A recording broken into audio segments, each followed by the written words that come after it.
Dobry den, one of the most popular afternoon sweet treats all over Europe, is a simple thin pancake made primarily of flour, eggs, and milk, filled with jam or Nutella, rolled and topped with powdered sugar.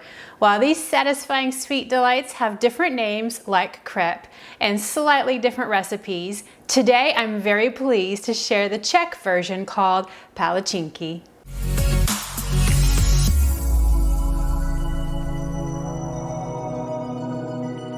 While the Palačinky very closely resembles the French crêpe, though a little thicker, its origins began in ancient Greece and Rome dating back to 350 BC.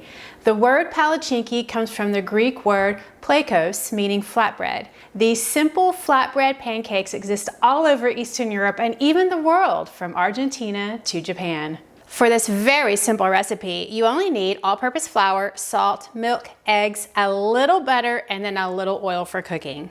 In a large bowl, we're going to whisk in 250 grams, which is 2 cups of all-purpose flour. If you're not weighing it, be sure that you fluff it in the container, scoop your flour out, and level it off in the measuring cup. That way you're getting closer to 250 grams.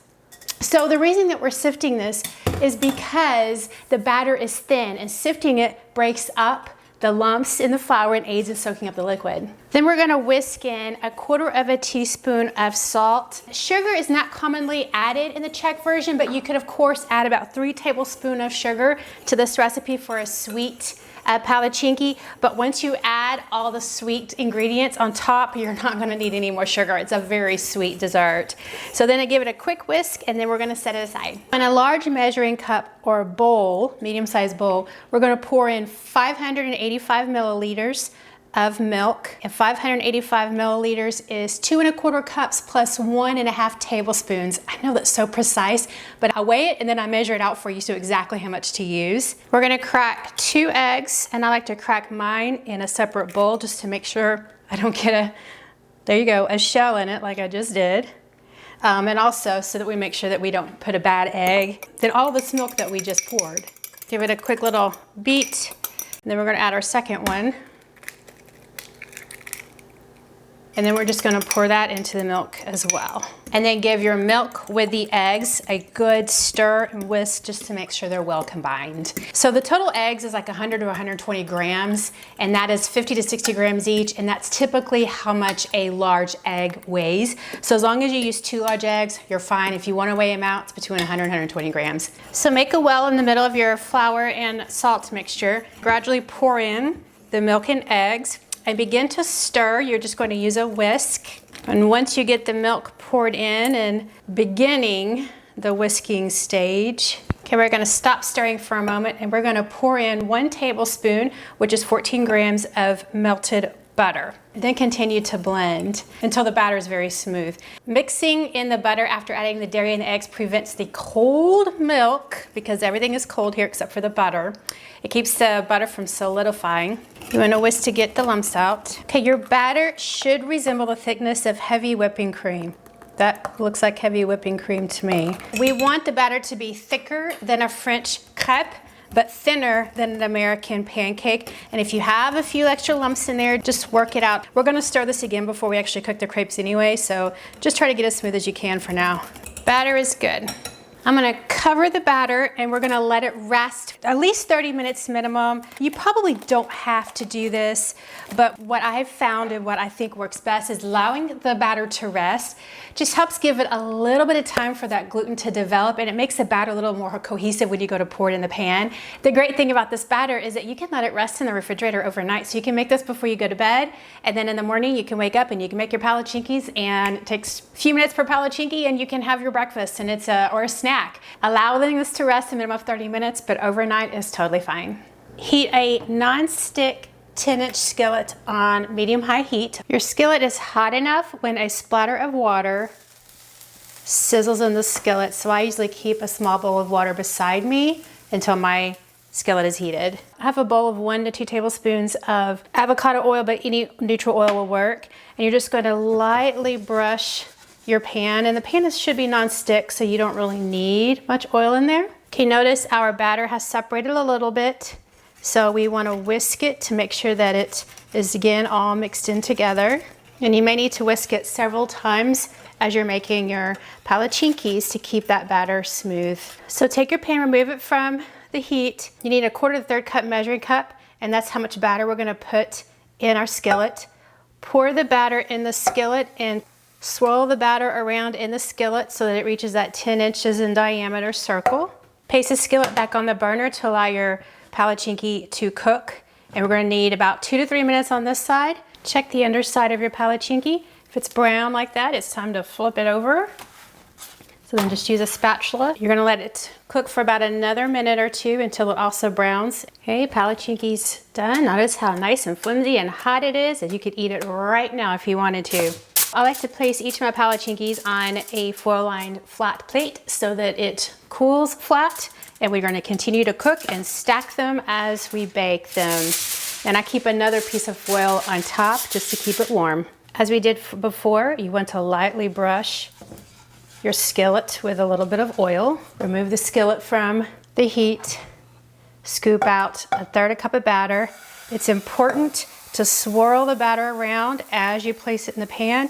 As soon as the batter hits the skillet, it begins to cook and it starts to stay where you put the batter. So swirl it immediately and let it cook for about 2 minutes. Okay, the underside's nice and brown. Time to flip it. All right, our second one is done. So we're gonna place it on top of the first one. We're gonna repeat the same process. Keep in mind, these are thicker than a crepe, but thinner than a pancake. Another way to tell when your pancake's ready to flip is that the batter on top should look dry. As you're between batches, and you notice that you're starting to get a little bit of dried batter on the edge of your pan, just wipe it off. You can do this over a sink or over a bowl around your skillet. This is the last one. It ended up being number 15 for me. Now it's time to fill, roll, and decorate and enjoy. Take a closer look at these flat pancakes. Really pretty. Notice how flimsy they are. So since they do have 2 eggs in this recipe, they're gonna have a little bit of a yellow tint to them. Notice how nice and brown they are on both sides. Now if you hold them up to the light, you can see through them. These are pretty sturdy as they are. And notice when you tear into them, because of the egg and the gluten in the flour, you're getting a sturdy, stretchy structure to this palachinki. This is a nice, really thin pancake you can use with all sorts of toppings and fillings. So let's do a couple right now. So I'm going traditional Czech here in my fillings and toppings. And what's traditional in Czech are jams, primarily plum, apricot, strawberry. Those are the big ones that are popular in Czech. And of course, Nutella, the European favorite, I believe. And this is my homemade Nutella spread. You can see the link for description on how to make your own. So I'm using that today as my chocolate one. But you start by spreading a very thin amount of jam. Now this palachinki is not a thick, bready, like a pancake vehicle. So the jam, it doesn't take much. You really only need maybe a teaspoon or 2 of jam to cover it because that sweetness in the jam is really gonna come out. I'm doing apricots jam with fresh apricots on top with a little bit of cream and powdered sugar. And you wanna leave about an inch border. Traditionally, palachinkis are a street food and you can purchase them at kiosks along the streets. So you can order them, watch them being made, and then they're served hot with simple filling. So we got the fruit jam, and then we're just going to roll it up. You roll it up like you would, like so, and it actually holds up well. You just put a little powdered sugar on top, and then you would serve it. That's your street version. Now, if you want a more elegant version, if we didn't already have the powdered sugar on top, you could top it with a little fresh cream that I just made. This is homemade, heavy whipped topping with a little bit of powdered sugar and a little bit of vanilla. And then you could just layer on some pieces of fruit. And of course, this is apricots to match the jam that's on the inside. And then sprinkle a little powdered sugar on top. You could serve this with ice cream as well. Put some dollop of ice cream on either side, and then you could serve this in a restaurant. So that's your fancy version of a palachinki. So for a Nutella version, you would just get a layer of Nutella and spread it around. So my sister lived in the Czech Republic for a bit, and she used to buy palachinkis with Nutella at a kiosk just outside of a Subway. And she has so many happy memories of walking over the Vltava River parallel to the Charles Bridge towards the St. Vitus Cathedral. and then just chomping away on her Nutella-filled Palačinky. It's like a dream come true, seeing some amazing architecture while eating a bit of heaven along the way. And I have very similar memories living in France and recalling buying and eating Nutella crepes from a crêperie while strolling along the Seine River. I'm telling you, that is life in Europe. Okay, so then you would roll it up. There you are. That would be your Palačinky to eat while you're crossing the Charles Bridge. Of course, you could dollop a little bit of cream. Make sure you get your powdered sugar. You can even put some cocoa powder on top to match the chocolate that's on the inside. So let's cut into the inside of this so we can see what it looks like rolled. It's a beautiful rolled Palačinky with a nice layer of rolled chocolate on the inside. Now that's a fabulous snack for an afternoon, whether you're at home or you're traveling in Europe and you're in Europe at home. Store the cooked, unfilled Palačinkys in a large zip-top bag or sealed container for a few days in the fridge or in the freezer for longer storage.